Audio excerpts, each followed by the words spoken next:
From Flourish DX, this is the Psych Health and Safety Canada podcast, with workplace mental health becoming a priority for businesses who want to retain staff and prevent burnout. This is the source of information for creating sustainable and psychologically healthy workplaces in Canada. All right, welcome to Psych Health and Safety in Canada. Today, my guest is Victoria Grainger, and I'm really excited to learn from Victoria today about the work that she's doing and the advances that she's made. So, Victoria, could you start with explaining to people how you got into Psych Health and Safety to begin with? Sure. So it's been an interesting journey. Like when I was a little girl, I wanted to be a cardiologist growing up because my mom had heart problems and she had chest pain and angina and that kind of thing. And so, but when she was quite young, she was only 37, she was struggling with a lot of other issues. She had a lot of depression.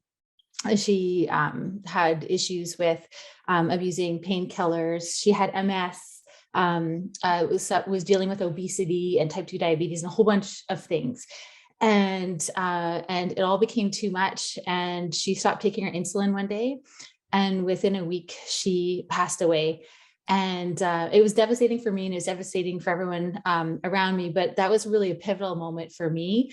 Not immediately, but moving forwards to realize that so much of what happens with people in terms of, mental health problems, physical health problems, stem from a need to create supportive environments for them, where an environment where there isn't stigma, to talk about dealing with depression. Like she was a pillar because she had dealt with a lot of abuse when she was a child. And so she dedicated her life, and her mission in life was to help other people navigate that abuse. And so she was looked at this as like a pillar of the community who helped support all of these people. And but meanwhile, she was ashamed still to truly talk about the impact that it was having on her and in her work. And so as time went on, I thought health promotion was the place to be. And so I went on and went into, did my undergrad and started working in government quite early, quite young, as a project manager in the Ministry of Health and promoting health and wellness. And I quickly found the niche area that was really missing, because we were really focusing on various settings of schools and communities, was workplaces. Not a lot was being done to support people in the workplace in their professional life. And it didn't make sense to me why we weren't doing more. And so I really started dedicating, being really passionate about supporting workplaces to create environments where people can thrive, not just promote health, which at that point, early on when I started, was just healthy eating and active living. And then, let's talk about mental health. And then the Psychological Health and Safety Standard came out in 2013, and we did a lot of work around that. And it's just been so amazing. And so integrated that into all of the work that I've been doing. And I started out working in different corporate roles, worked in healthcare, developing comprehensive, we called it workplace wellness strategies earlier on. And soon, saw that it's a bigger picture. There's more to it than just workplace wellness and programs and these things, right? We need to really make these cultural shifts. And so, I had a big career in all kinds of different industries, in insurance, healthcare, private, not-for-profit. And then I ended up, I don't know if I'm telling you too much, but then I moved on into, after working all these different things, I realized that in government, political will shifts a lot of things and focuses. And so sometimes you can get really invested into something, and then there's somebody else's new is elected, and it's hard to make a real difference sometimes, and to make a sustainable difference. And so moving out of my own, I just saw that there was a gap, as being one of those people myself, being a workplace wellness manager, working in that corporate role in a variety of different organizations. It was a bit lonely, and there wasn't support for other people who worked in this field. And so I quit, and I was very lucky to have support from my husband to start up a not-for-profit, Wellness Works Canada, to support people who work in the industry, to give them that support, to give them the resources they need, to help them with accreditation in that network, and support them and organizations as well. But in really taking a systems approach and looking at, how we can look beyond workplace wellness Yeah, I just have to pause here though, Victoria, because I am so overwhelmed by your mom's story and how her life is the reason you're doing everything that you've done. That um it reminds me of the concept of post-traumatic growth, that you didn't take the loss of your mother and the struggle that she had and let that scar you. You took it and said, what can I learn from that? How can I grow? How can I contribute? Just like your mom did in her life, right? Dealing with the abuse. And I think that what you described is so powerful, so profound, so important that I can't just jump to the nitty gritty of psych health and safety without commenting on how beautiful and heartbreaking it is. Hmm. Yeah, and it was. And I mean, don't get me wrong, I was definitely scarred for sure. And I took it was really hard on me to start with. But the more I learned I wanted to do something with it. I didn't want this to continue to happen to other people. And I often share I teach mental health first aid quite a bit.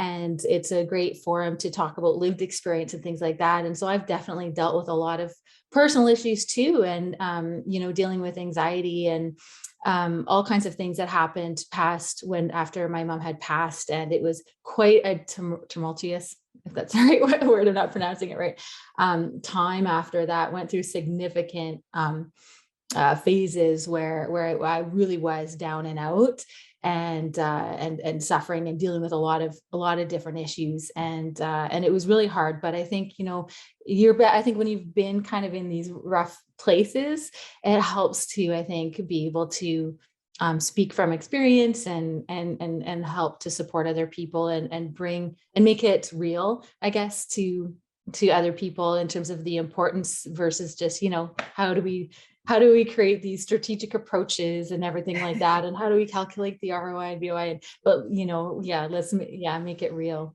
So can you share a little bit? Because, grief, when it's somebody that's fundamental to our identity, to our life, is easily 2 years of being overwhelmed by it, and then years of continuing to build out. But tell me what it was that made you have the strength to deal with it in a way that you have. Mhm. Like, was there a thought? Was there a Yeah. motivation? Yeah, and that's a great question because it would definitely was, at least 2 years. I was 16, and immediately afterwards, I went through additional hardships. So the grief led on to other things where I was living on my own at that age, shortly after, within a week, and went through a whole bunch of different things. But in terms of getting through it and pushing it through, there's some internal drive with me. I'm highly motivated and to accomplish things and to try to make a difference. And I think it's just this internal voice of that helps me kind of move forwards and helps me cope. Like if I'm dealing with a lot of issues, but there's a fine line, right? Because you can also lead to burnout if you're too passionate and you're too invested. And so it's trying to balance that and try to walk the talk in terms of having that balance. But yeah, I think it was my mom that gave me that. When I think about her commitment and the stories of the things that she had dealt with were some of them were horrific, right? Like, she had written a book about it, and they were some of just unspeakable, some of it. And when I think of the big trauma that she had experienced, and then what I'm experiencing, using a little bit of perspective and thinking about, well, how can we make something good of this? Maybe that's kind of where it stems from, and a drive that I inherited from her, and Yeah. and using the reference points. It's very inspiring, because I think it's hard for us to deal with things like this and then say, well, I'm going to keep going. But it sounds like even in the midst of your grief, you kept going until the recovery and the healing started. And I always say, with a loss of somebody that I love, you never get over it. You just integrate it. And if people can do what you did, and what I do, which is think, what did I learn from them? How did they contribute to my life? How can I honor them? Then it motivates, right? But you mentioned something else that I think is important, that fine line between being motivated, wanting to get things done, and managing your own well-being, your own mental health. So if you're talking to somebody who's in the midst of loss, tragedy, trauma, how would you help them to walk that line? Yeah. Well, I think the most important thing is to remember that, grief or whatever it is, or even just sometimes the motivation that we have to do the work, it requires a bit of it requires balance. Like for me, my coping mechanism, and I probably shared a story, was to dive in and do work. And so I traded one obsession with another. Like it was triathlon, and it was like the work. But you're putting off the feelings by immersing yourself into something else. And so the more you put it off, the more you're delaying the full recovery. And so even though it hurts to just be in the moment and to feel that pain and to process it and to go through it, you need to do that. You need to face those hard feelings, because they're going to come up at you when you're not going to want them to be there. Like we can be very successful at putting that off, right? And so in terms of just managing maybe a drive and trying to prevent like burnout and that kind of thing, it's just to really strictly prioritize that time for yourself. Because I believe I experienced burnout when I did my MBA and had 2 kids while I was doing it. I was working full time. And at the end of that, it was a lot. And I got really sick with my daughter. And it was because I was pushing and just trying to do it all. And I wasn't taking that time. And I was like, well, I have to finish my master's, and I have to finish building the strategy for this company I was working with. And if I get to get all that done or whatever, and then it will be and be a good mom. Yeah, and be a good mom. Yeah, exactly. And then that thought that, well, then, then I can deal with it. And then I can take this time. But you have to take the time in the midst as you're going through. And for me, I found the best thing to do was to schedule time for me. And that's what I recommend other people do too, is schedule that time for you, because otherwise priorities will eat up that time. And you have to view them just as important as a meeting with your boss or whatever it is, right? Like, no, this is my time. We need to set these healthy boundaries and be respectful and believe that you do deserve that time.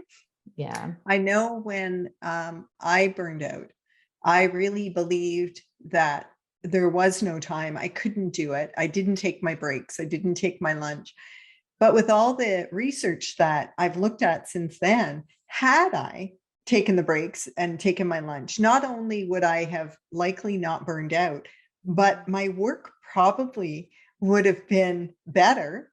Yeah. It would have been more productive and fewer mistakes. Yeah. So it's ironic that the burning out mind justifies, like you did, right? Well, I just have to finish this. I just have to. And we're not really logical about it. But at that time, Victoria, could anybody have said something to you that would have changed your mind? Yeah, that's a great question. Because I was very focused, very driven, and so it is challenging. And so I think you kind of need that person that you trust, that cares about you, that you respect, to be that person to say, hey, let's take this break, let's do this, because yeah, like my husband, I think saw the signs, right? And he's like, yeah, you're doing too much. You need to, cool it a little. And it was difficult. So Yeah, it's difficult. Yeah, I think the biggest thing is in anything is planting those seeds and helping that person become accountable for it, saying you need to do this, right? And lead that conversation in a coaching kind of manner versus you're stressed out and you're working too much, and so you need to take a break. That isn't always taken as receptively as a tell me what's going on. What do you think would help you? Kind of Yeah. approach. But I know so, for me, I really just wouldn't listen to anybody because there were lots of people who cared, lots of people who, but in my mind, it was, well, you just don't understand. Like nobody else can do this. I have to do this. And it's the way it is, and felt trapped. But it's yeah. interesting how we go about life. Now, you talk about both workplace wellness and organizational performance. And I wonder if you could take one at a time and talk about how they're both similar and different from the concept of psych health and safety. hmm So So yeah, I mean, traditionally, workplace wellness has been seen as a way, or total worker health. These different types of concepts of just as a way of helping to support employees to be healthy at work, right? So it's around preventing, disability, injury, and also helping promote better health outcomes, prevent like type 2 diabetes, all of these things. Traditionally, that's kind of what it's been, and has evolved more into, involving maybe the promotion of positive mental health and mental well-being. Um, it seems less so around the prevention of injury, though. I think that's the difference between psychological health and safety, right? Of like preventing injury and toxic and harm, right? And so that's a big difference between those two. I think when people look at organizational performance and they think about workplace wellness, it's usually, people think it's like just reducing the cost of lost time, reducing the cost of disability claims, of medication, insurance claims, all of these different things. Traditionally, that's been the thought, but I kind of view them a lot differently. Like, I mean, when we think about psychological health and safety, there's such a clear connection between supporting organization of the performance or performance of the organization. You think of the 13, 14, and growing factors, and depending on what the organization, if there's other things that are impacting it. And so like they get down to the root issue in psychological health and safety. It gets to the root issue, and often workplace wellness has been a band-aid. Let's offer a program or something else that's going to help fix things, and those things don't. And so I think if you wanted to look at them all in one and in the same, it is around really just creating an organization and a culture where people can thrive. They're not experiencing harm or injury, but they're beyond that. They're able to truly reach their potential. And as like Richard Branson says, you take care of your people, they'll take care of business. And there's such a bigger connection to it too. I mean, millennials and lots of people are just savvy consumers, and they're attracted to companies who treat their employees well, who invest in, ESG and environmental social governance and all of these different things. And if we can, if organizations can look at supporting a healthy, high performing work culture and healthy, high performing organization, by investing in employee well-being, and organizational well-being, and psychological health and safety is the major component of that, along with organizational performance, they'll be better off because all of these things are they're all connected, right? Like a lot of times organizations will look at this balanced scorecard approach of looking at, here's our financial performance, here's our performance in terms of our operational effectiveness, and here's our performance in terms of our customer experience, or the quality of our products and services, and then the people component, right? But they all lend into each other. Like if the people have a good experience and there's psychological safety to speak up about issues, and there's no harm, then there's going to be better operational effectiveness. So can you tell us a little bit about the types of psychological harms that are common in workplaces? Yeah, well, there's a lot of them. I mean, obviously, bullying and harassment, lack of civility, lack of respect, those are big things. But I mean, other pieces that cause harm that people don't even realize are, I mean, really back to just having, I mean, it goes back to the factors, not having realistic expectations or not knowing what your job is, not having any autonomy in terms of the way it is, the way it's done, feeling like you have no control, like things are just happening to you. You're not a part of the change of things that are happening. Just work demand is huge, right? When the stress level and you feel there's no possible way you can get all this work done, it creates high stress levels and that creates harm, right? I mean, there's varying degrees. It's a whole continuum of whether or not it's an actual injury. But if there's, yeah, we want to Yeah, work prevent those. demand and workload is always interesting to me because I will never, ever be caught up. And I'm self-employed. So the reason I'm never caught up is because I always have more things that I want to do. Yeah. And for employers, the thing is it's not about necessarily reducing the workload. It's about making people feel good about what they accomplish and saying, we're always going to have more, but let's prioritize, and you put in your 8 hours or whatever it is, and let's celebrate what you did get done. Yeah. And It's that threat, right? That if I yeah. don't do it all, I'm going to get disciplined or I'm going to get fired. Yeah, and it's that sense of self-efficacy, like the whole thing around psychological capital, right? Like having hope, optimism, resilience, but having that sense of self-efficacy. And usually that's what you lose when the workload is high and you don't feel like you're achieving things. You don't feel good about the work that you're doing. But yeah, exactly. If there can be that recognition, that there is always going to be more. But the work that you're doing is important, is meaningful, it has purpose, and hopefully it aligns with their purpose and values, and that they can feel good about that in this journey of, if there's always work, then So Victoria, how do you deal with the employer who says, I don't need you to feel good about your work, pay you, just do it? And that happens, and that's common, right? I've seen it too. It's like, well, nope, there are demands, they hit those demands or they don't. That's all, or like the requests or the work, the sales targets, whatever it is, if they don't do it, that doesn't matter to me. And I think it's just around asking them, well, what is the main issue that you're facing right now, in terms of achieving what it is you want to achieve. And then oftentimes you'll find that has to do with whether or not employees are feeling like they are supported, or that they, have the appropriate recognition for what they're doing, the right supports, and all of the other psychological health and safety factors, right? So just turning it back, right, and asking, I think, questions to find out what's working, what's not working, why do you think that is, and digging down. Yeah, it's not rocket science. It is just seeing the human and being able to support that humanity, right? Exactly. Yeah. So Victoria, you talk about regulation. If you were able to rule the world, what would you regulate in this field?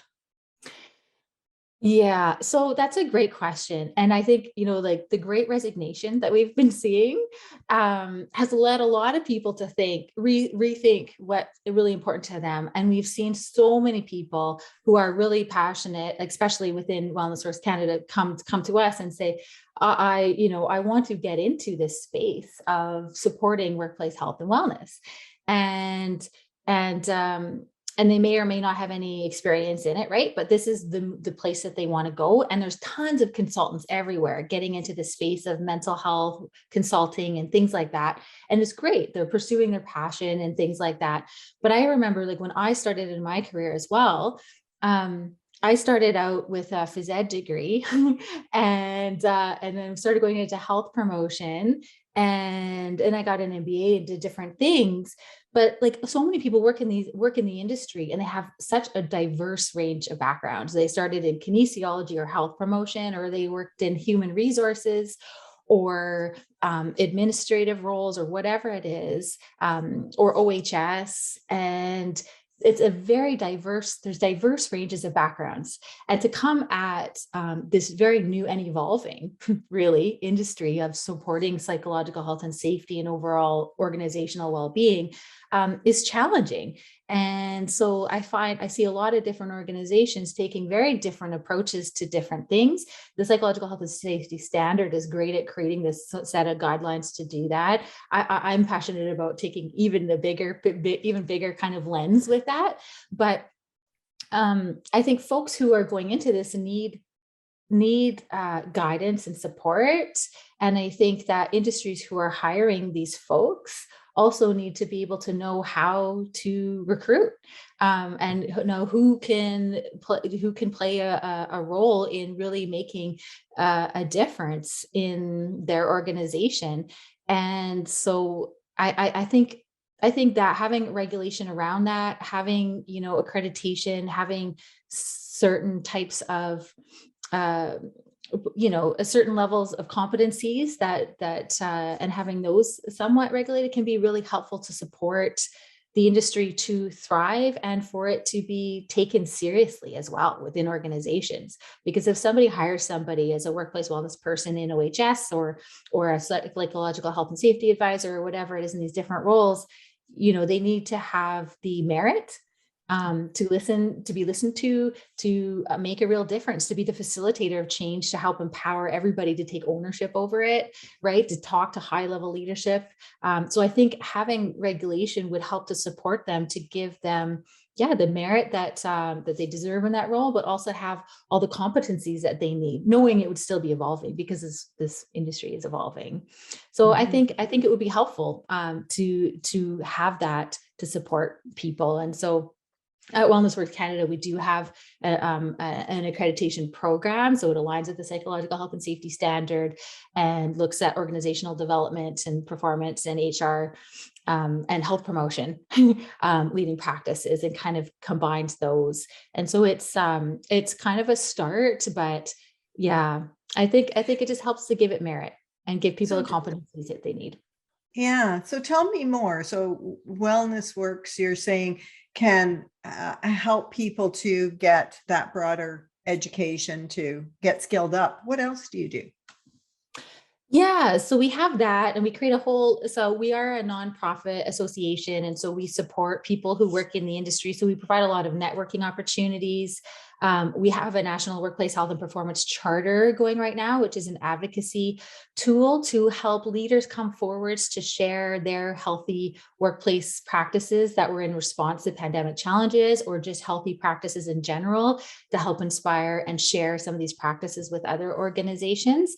So that's a big thing that we're involved with right now. And then we also support so we provide a lot of different tools and resources that are targeted just towards practitioners in terms of helping them. So strategy documents, action planning templates, like very tactical kind of tools that they can use. And then we also support employers. So we've been doing a lot of things on workplace training, and sometimes we'll also support them in doing a bit of an audit and assessment, doing an employee survey to find out what employees want and need, what their issues are, the employer's needs are, looking at, again, the psychological health and safety factors, among other things.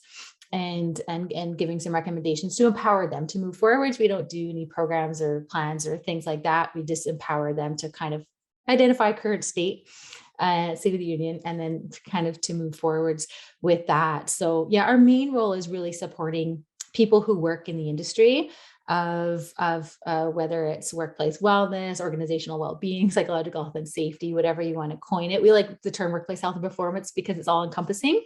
And just helping them to get the tools, the resources, and the connection that they need to be empowered. Yeah, that's amazing. Do you work a lot with post-secondary? Yeah, we have been.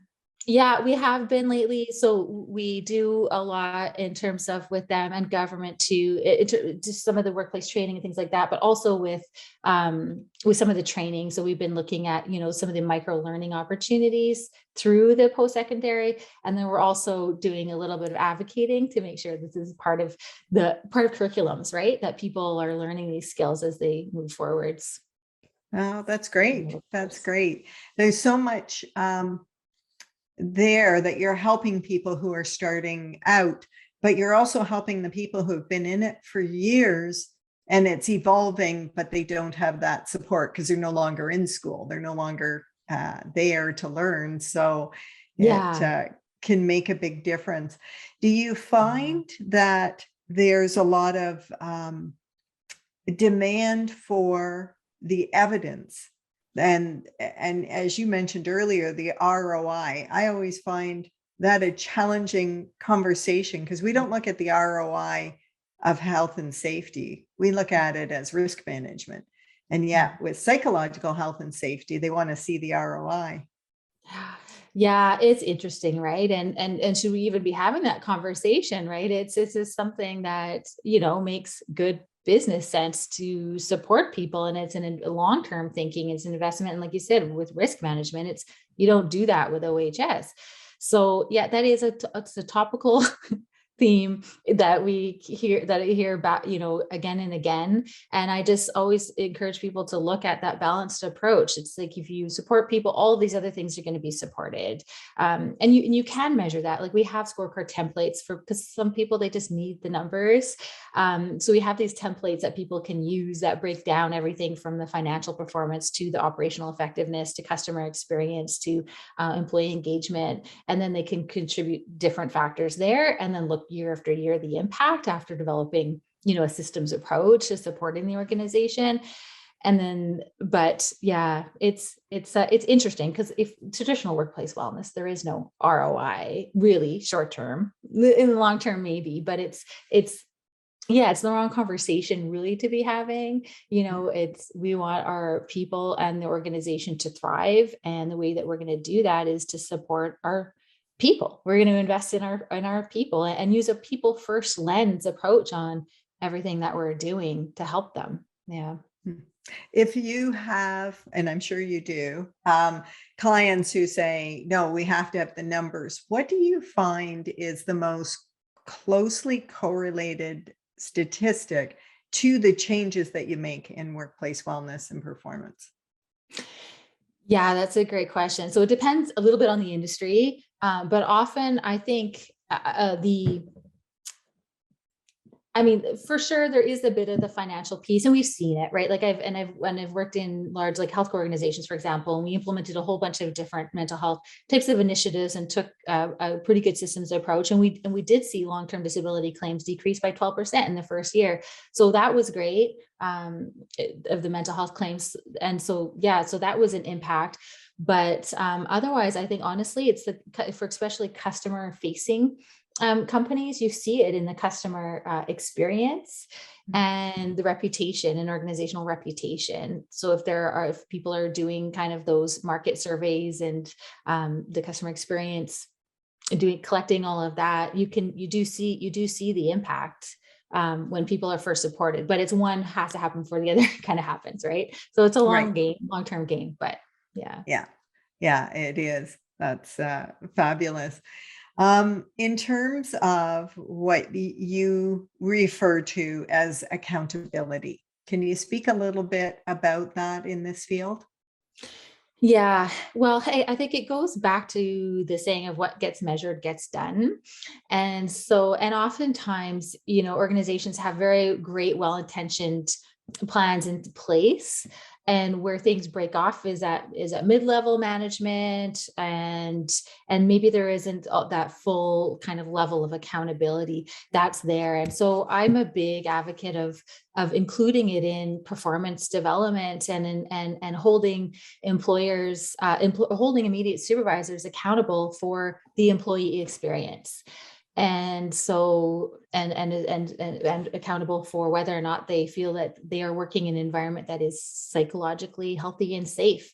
And so if that can be embedded with, the 360-degree review, that it's so that it's anonymous and employees are protected, then that creates a little bit of that accountability piece for sure, from, for everybody, that way it holds everybody accountable. And then I've seen also some really, interesting and more innovative ways of also integrating into public reporting, of like in ESG, environmental, social, governance, of looking how are we supporting our people and supporting them and helping them connect to volunteering opportunities, to values that are important to them, and like bigger picture things. And there's this public reporting back on that in terms of how they're treating their people, and that's a great way to do it as well, in terms of that public reporting that comes out externally.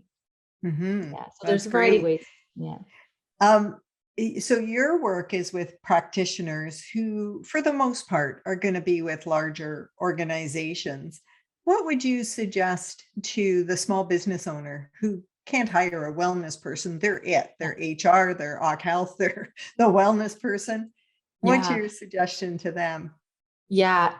Great question. And so, like you said, the practitioners we focus on are usually with large organizations. And then for the other organizations that we support, even with our workplace health and performance charter, it is with SMEs for sure.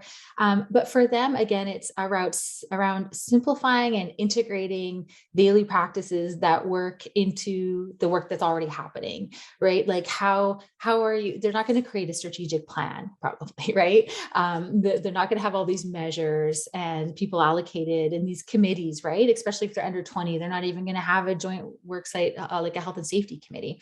So it's just around what are the practices that you can impact on a daily basis? How can you adjust how you do your daily check-ins and greetings? How can you change the way you hold your meetings, to have a more positive tone, and make sure that you're supporting people, that there's really inclusive leadership so that people are feeling like they're a part of changes that are happening? How can you support the everybody to feel psychologically healthy and safe, and have a safe place to talk about or report things if they don't feel comfortable reporting it?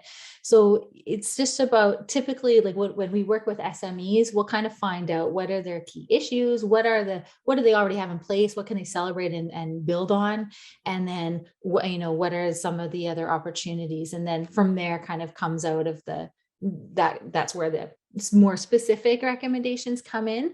But it's often just very simple things that don't cost money, that they can just do as a part of their daily work. Yeah, that beautifully said, Victoria, because it doesn't have to be that difficult.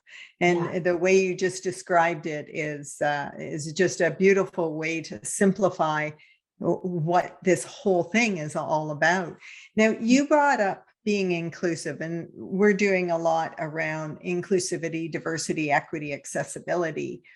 Can you make the link between that and well-being, health, and performance? Yeah. Well, I mean, it's a major component of it. It has to be something that is just, again, something that's integrated into everything that you do, from hiring to looking at supporting, not just in the hiring, but I think I heard a great analogy. It's, having an inclusive workplace is not just being invited to the dance, but invited to dance. Yeah. And I thought that was cute. But it's a huge major component of it, right? Like we need to take a holistic approach and incorporate all of the things that impact people's ability to feel safe and included and valued in the work that they're doing, to make sure that there's fairness and equity with everything. So it's a critical component.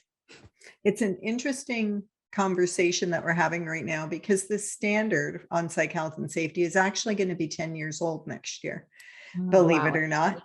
And the question was, do we need another psychosocial factor called inclusivity?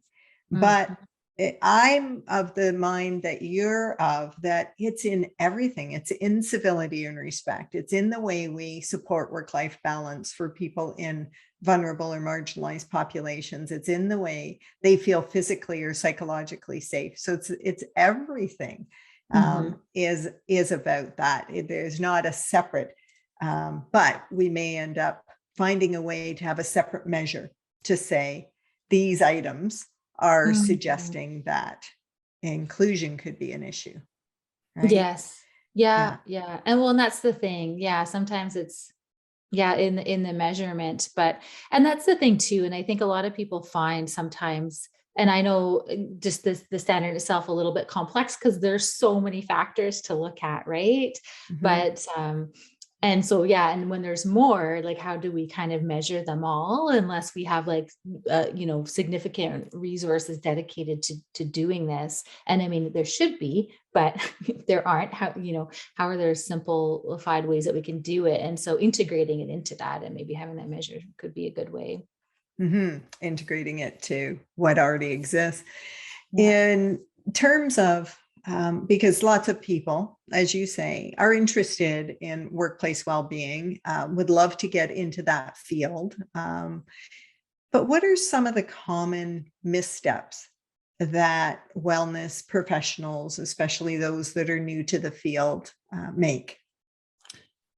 Yeah, I think a lot of it, and I think this happens with new professionals and even organizations who are new into it, is looking at band-aid solutions and maybe simplifying it, right? Thinking, okay, well, if an organization is dealing with a lot of mental health claims, then we're just going to offer mental health training, and then we'll give employees the tools that they need and things like that, and maybe some employer training too to help them. And these things are very important and they're helpful and they're great, but they need to be part of a bigger systems type of approach to really make an impact, right? And kind of look at the root issue. So I think one of it is simplifying it a little bit, right? A little bit too much.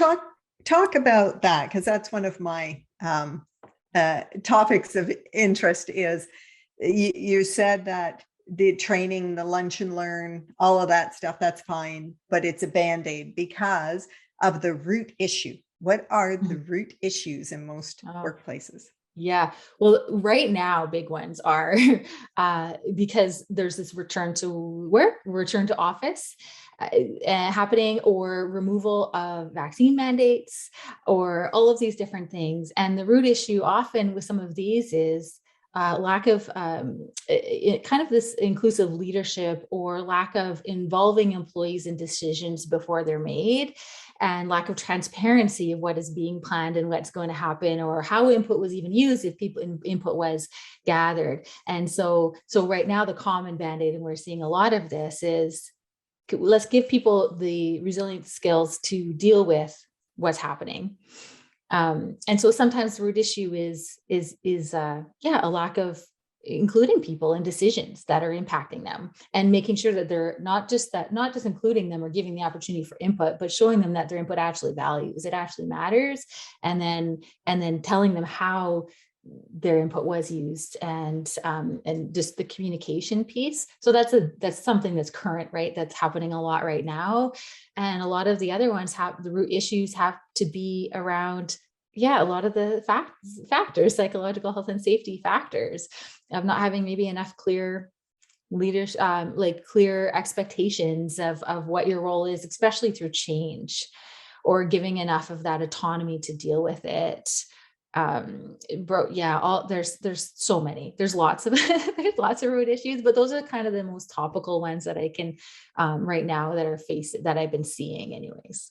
Yeah, that are just top of mind for everybody, right? That they're not really unique to certain sectors. Everybody's struggling with the uncertainty. I talk about the fact that in most workplaces, we would say statistically 8% of your population are going through a mental health issue. And today we would say statistically about 100% of your population are dealing with stress and uncertainty. And for leaders, that's a little daunting. No, it's a lot daunting.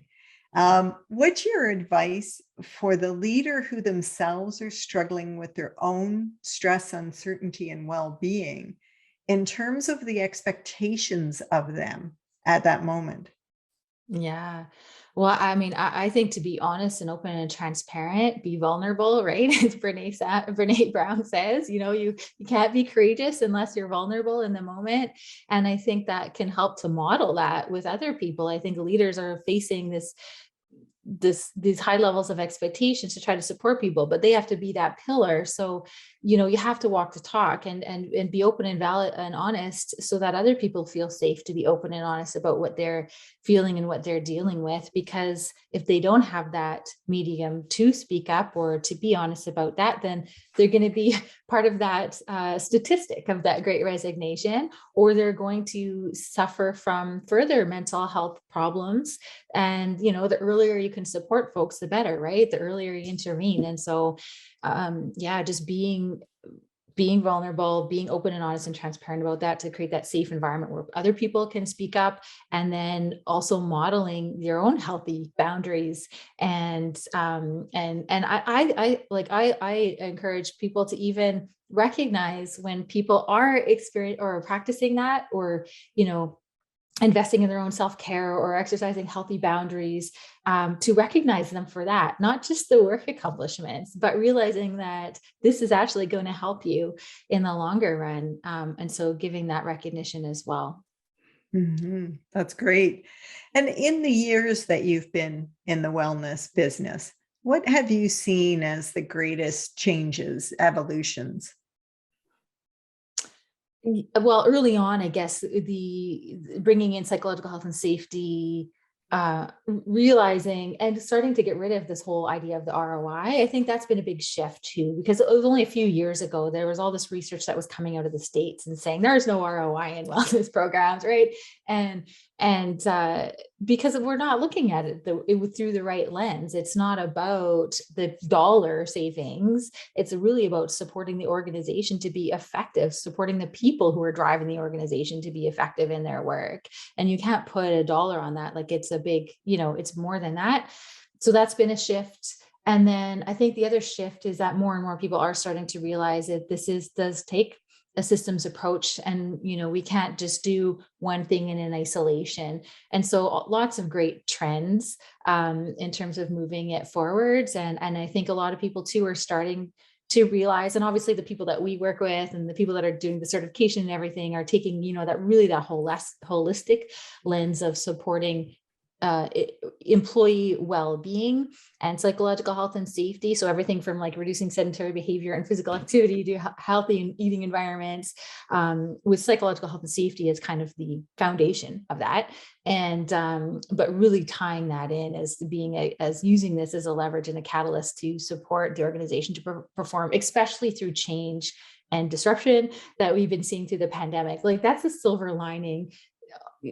I should tread lightly using that term, but that we've seen through the pandemic, because I think it's brought greater awareness to employers and to leaders that supporting mental health and well-being is a strategic imperative. It's something that we need to pay attention to. And so I hope that this will be a sustainable thing, that we will continue this, that we will gain momentum, and we will continue to do this, and it won't be something that we did and forgot about. Yeah, that we just throw it out when we go back to work and say, okay, now we'll just go back to the way things were, instead of taking what we've learned and applying it. Yeah, I agree with you, Victoria, that so many more leaders understand why it's important and how it can help employees deal with really challenging situations and bounce back, rather than deal with something challenging and be disabled by it. Mm-hmm. Yeah. And it's a proactive way to be. I mean, change is inevitable.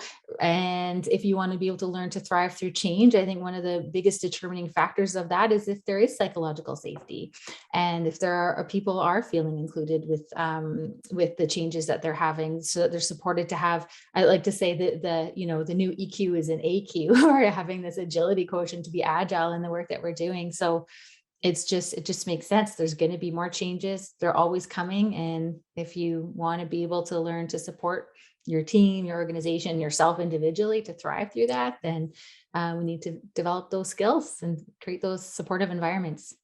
Well, they're saying that the rate of change is accelerating exponentially and that this pandemic has revved it up even more. But how do you do that? What's your recommendation, Victoria, if somebody's listening and they go, yeah, she's right, I need to get my employees to be more agile? How do they do that?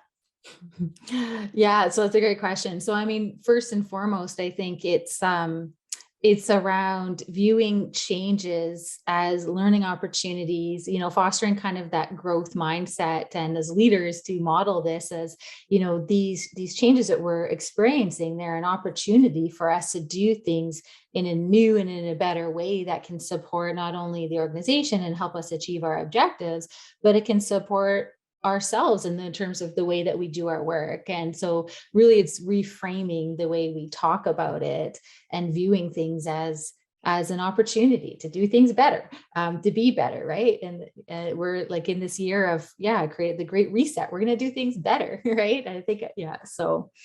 Yes, that's our hope for everybody, right? Yes. We're all going to do life better than we did before the pandemic.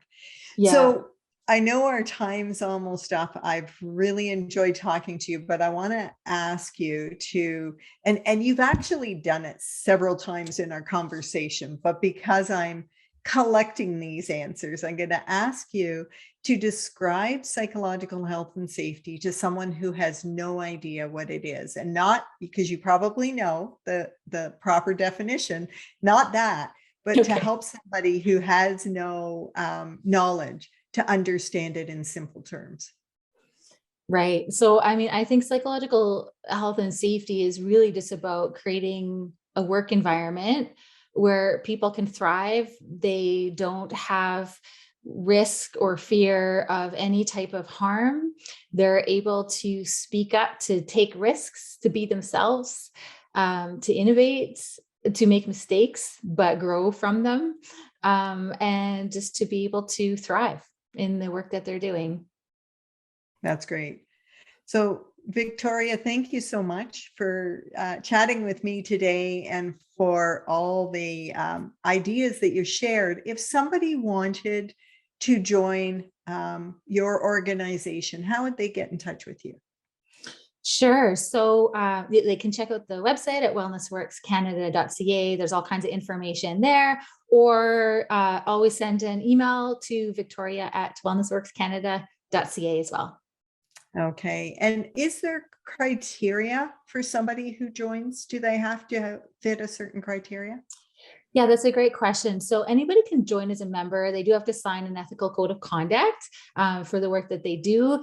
And then otherwise, there isn't, because it's an opportunity to learn and network and get access to resources, things like that. If they're doing the certification program, there's no prerequisite for doing the ambassador level. But if they're doing a practitioner, there are credentials of a combination of experience and or education that has to be met as well. But otherwise, to join as a member, anybody can to learn and network and get resources. That's great. And is it available in both languages, or is it currently English only? It is available in English and French. Yes. Wonderful. Yeah. Wonderful. Thank you so much for that. Yeah. You've been listening to the Psych Health and Safety Canada podcast. To stay up to date with the best content on workplace mental health in North America, subscribe wherever you listen to podcasts and join the Flourish DX community at www.flourishdx.com.